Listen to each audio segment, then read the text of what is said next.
Le tintement de l'argenterie contre la porcelaine fine s'est arrêté à la seconde même où l'épaisse enveloppe blanche a frappé la table en acajou. Ma tante Béatrice l'a fait glisser sur la nappe en lin. Elle s'est immobilisée juste à côté de mon assiette, une lettre de licenciement formelle.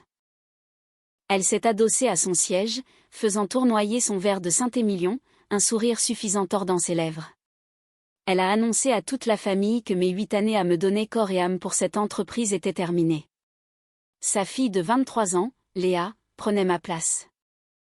Selon Béatrice, mon architecture complexe de gestion de la peine n'était que de la poubelle. Léa allait tout remplacer par un simple tableau Excel. J'ai fixé le bout de la table. Ma mère et mon père, les actionnaires majoritaires de notre empire familial du bâtiment, le groupe BTP Lefebvre. Ils refusaient de lever les yeux. Mon père semblait fasciné par son entrecôte. Ma mère s'est penchée vers moi, sa voix n'étant qu'un murmure pathétique, me suppliant de simplement m'effacer pour préserver la paix. Un œuf froid et lourd s'est serré dans ma poitrine.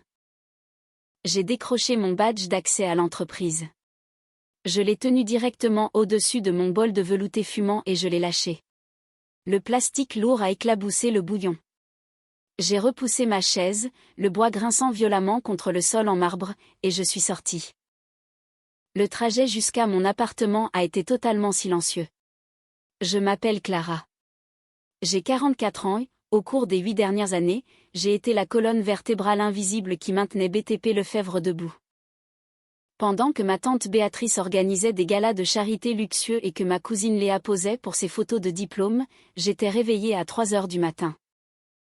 Je patchais des bases de données obsolètes, je démêlais les codes fiscaux européens et j'évitais les amendes de l'inspection du travail pour m'assurer que 10 000 ouvriers reçoivent leur salaire à temps. Ils m'ont traité comme un rouage jetable. Ils ont broyé ma jeunesse pour construire leur fortune. Mais ils ont oublié un détail crucial. Le mécanicien est le seul qui sait comment empêcher le moteur d'exploser. Mon téléphone a vibré sur le siège passager. Un message de ma mère a clignoté sur l'écran, me suppliant d'envoyer les mots de passe administrateur à Léa pour garder la famille unie. J'ai serré le volant jusqu'à ce que mes articulations deviennent blanches. La cupidité toxique de Béatrice était tout à fait prévisible. La lâcheté de mes parents a été la balle qui a réellement touché l'os. Les gens qui étaient censés me protéger ont choisi d'être des complices silencieux. Ils ont jeté leur propre fille au loup juste pour maintenir l'illusion fragile d'une famille heureuse. Les blessures les plus profondes ne proviennent jamais de la lame d'un ennemi. Elles viennent du silence total de votre propre sang qui vous regarde saigner. Je suis entrée dans mon appartement et j'ai ouvert mon ordinateur portable. Il n'y aurait pas de transition, pas d'aide. J'ai rédigé un dernier courriel juridiquement contraignant en mettant en copie les représentants syndicaux, l'URSSAF et la direction générale. Avec effet immédiat, j'ai été licenciée sans motif. Toutes les opérations de paix, les protocoles de conformité et la responsabilité sont désormais sous le contrôle exclusif de Léa. Un clic. Le message a disparu dans les serveurs. J'ai fermé l'ordinateur, je me suis versé un grand verre de cabernet et je me suis assise près de la fenêtre dans le noir. La bombe était armée. Tout ce que j'avais à faire était d'attendre le jour de paye. La semaine suivante a ressemblé au visionnage d'un déraillement de train au ralenti depuis le confort d'un balcon. J'ai ignoré les messages de l'entreprise et laissé les appels de mon père sonner dans le vide.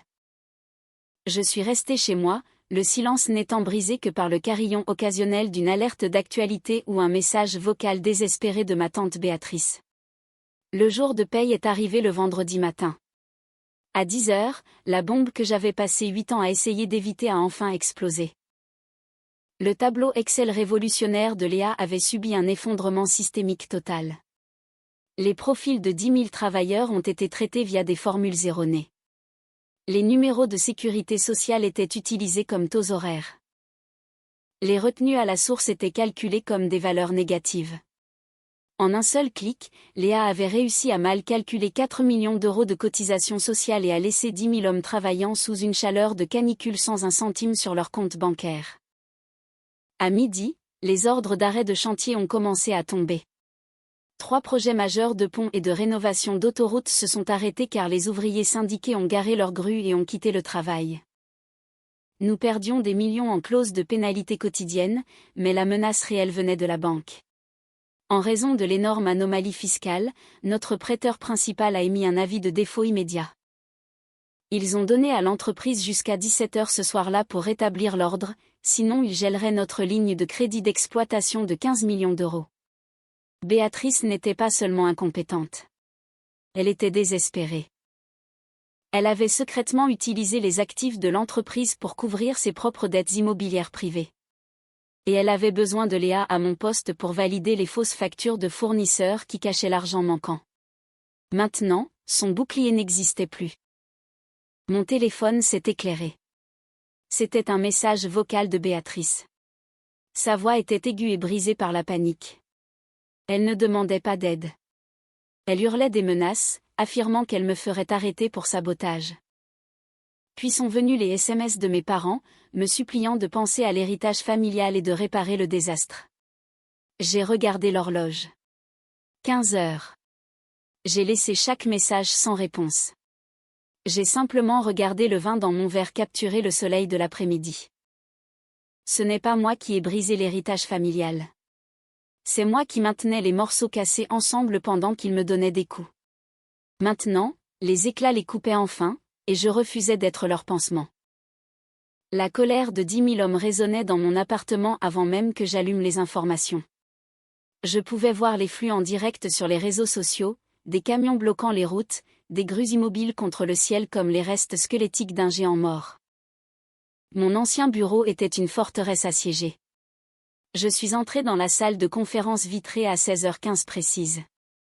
L'atmosphère était étouffante, l'air épais de l'odeur de parfums coûteux et de sueur froide et désespérée.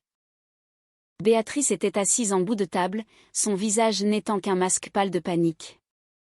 Léa était assise à côté d'elle, fixant l'écran de son ordinateur avec des yeux écarquillés, comme si elle attendait que le fichier Excel se répare par magie. Maître Vasseur, le conseiller juridique du groupe, se tenait près de la fenêtre. Il a posé sa mallette en cuir sur la table avec un clic métallique lourd. Parlant avec la précision clinique d'un homme qui connaissait déjà la fin de l'histoire, il a informé Béatrice qu'il avait personnellement examiné les écarts fiscaux et les paiements manquants aux fournisseurs. En tant qu'auxiliaire de justice, il était légalement obligé de signaler cette négligence aux autorités fédérales avant la fermeture des bureaux, à moins qu'une nouvelle direction n'assume une responsabilité immédiate. Les yeux de Béatrice se sont tournés vers mes parents, mais ils sont restés figés, leur visage n'étant que le reflet de leur propre lâcheté. Perdre un seul souffle à cause de leur trahison était hors de question. J'ai simplement fait glisser un document unique sur la table en acajou poli. C'était une procuration irrévocable. Signez ceci et je prends le contrôle des votes de la corporation immédiatement, ai-je dit. Ma voix était aussi froide que la salle des serveurs que j'avais entretenue pendant 8 ans.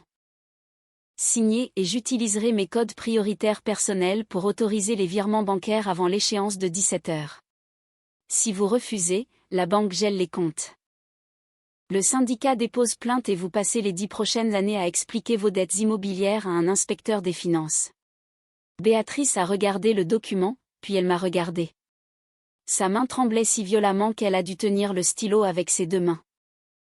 Elle étouffait dans le vide qu'elle avait elle-même créé. D'un gribouillage dentelé et désespéré, elle a signé la fin de son pouvoir. Maître Vasseur a ramassé le document, a vérifié la signature et m'a fait un signe de tête. Le conseil d'administration a été officiellement informé de la transition, Clara, a-t-il dit, en fermant sa mallette. Il a promis de s'occuper des agents fédéraux à leur arrivée pour discuter des erreurs de la direction précédente et il est parti. Pour la première fois de ma vie, je me suis assise en bout de table avec un contrôle absolu. Béatrice s'est retirée dans son bureau de direction et a verrouillé la lourde porte en chêne. Un parasite ne lâche jamais prise simplement quand on tire dessus. Il enfonce ses dents plus profondément. Des mois auparavant, elle avait déposé un rapport technique officiel affirmant que sa clé de sécurité bancaire physique avait été perdue par la poste. C'était un mensonge. Elle gardait ce petit appareil noir caché au fond de son sac de créateur pour exactement ce genre d'urgence. Un parachute doré volé. Elle s'est enfermée dans ses toilettes privées. Ses mains transpiraient, mais sa cupidité restait intacte. Elle a utilisé son téléphone personnel pour accéder au portail de la trésorerie de l'entreprise, luttant contre la montre. Elle avait une fenêtre étroite de 24 heures avant que les documents de procuration de Maître Vasseur ne soient totalement validés par l'administration bancaire. Son plan final était incroyablement simple. Elle allait transférer 2 millions d'euros vers une société écran offshore intraçable, vider les dernières gouttes de liquidité de la famille et laisser l'empire s'effondrer directement sur ma tête. Elle a tapé les numéros de compte. Elle a appuyé sur le bouton de la clé de sécurité. Elle a cliqué sur valider, mais elle a marché aveuglément dans un piège d'acier. J'étais au courant pour la clé manquante le jour même où elle l'avait signalée. Je n'avais jamais désactivé l'appareil. Au lieu de cela, j'avais lié ce numéro de série spécifique directement au protocole de fraude strict de notre banque principale, le reliant directement à l'audit fiscal catastrophique de Léa. Seul dans la salle de conférence vitrée, mon écran d'ordinateur illuminait la table polie. Une bannière de sécurité rouge vif a clignoté sur le tableau de bord. Tentative de virement signalée. Fuite de capitaux détectée. Tous les comptes d'entreprise immédiatement gelés. En moins de 60 secondes, le responsable de la conformité de la banque m'appelait sur ma ligne directe. Il a confirmé qu'ils avaient déjà transmis le rapport d'activité suspecte aux autorités judiciaires. Le piège s'est refermé, coupant parfaitement sa route de secours. Béatrice pensait être un génie financier exécutant un braquage brillant de dernière minute. Elle n'était qu'un rat désespéré attrapant le fromage juste avant que la barre de fer ne s'abatte. 2 inspecteurs de la brigade financière sont entrés dans le hall de BTP Lefebvre à 15h45 cet après-midi-là. Ils ont ignoré la réception, ont marché droit vers la suite de la direction et ont poussé la lourde porte en chaîne. Béatrice a été escortée à travers les doubles portes vitrées, les poignets verrouillés dans l'acier froid. Son sac à main coûteux est resté abandonné sur le comptoir de la salle de bain. Léa pensait que son nouveau master brillant la rendait intouchable. Elle avait totalement tort. Sa signature numérique était apposée sur chacune de ses soumissions fiscales frauduleuses. L'inspection du travail et le fisc ont mis en pièces ses qualifications. Elle est désormais inscrite sur liste noire de façon permanente dans le secteur financier. Aucune entreprise du pays ne la laissera plus jamais s'approcher à moins de 3 mètres d'un système de paix. Puis sont venus les architectes de mon malheur. Mes parents. Ils ont harcelé mon téléphone pendant 3 jours consécutifs. Ils m'ont supplié de payer la caution de Béatrice et m'ont imploré de protéger le nom de la famille. J'ai répondu par un seul document juridique, les coupant formellement tous les 2 de mon fonds fiduciaire d'urgence. Ils ont choisi de rester silencieux pendant que Béatrice essayait de voler cet empire. Maintenant, ils peuvent survivre avec la maigre pension qu'elle a oublié de drainer.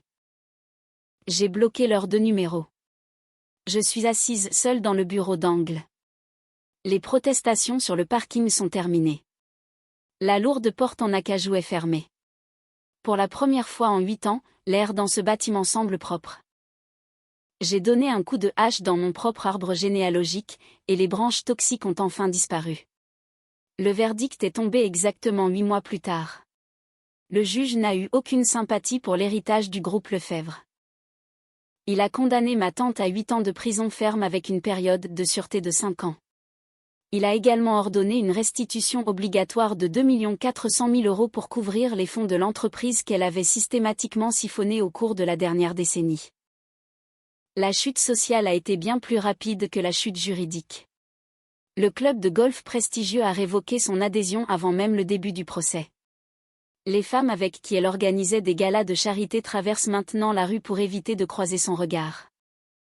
Léa a évité la prison en témoignant contre sa mère, mais elle a été frappée d'une amende civile de 150 000 €. Aujourd'hui, elle travaille comme superviseur d'étage dans un magasin de vêtements de prêt-à-porter. Quant à mes parents, la perte de leur accès à mon fonds d'urgence a provoqué un retour brutal à la réalité. Ils ont dû vendre la vaste propriété familiale pour emménager dans un appartement de 3 pièces. Ils survivent désormais avec une pension fixe de 3 200 € par mois. Il y a quelques semaines, une épaisse enveloppe est arrivée sur mon bureau. L'adresse de l'expéditeur appartenait à un centre pénitentiaire. C'était une lettre de 6 pages écrite à la main par ma tante.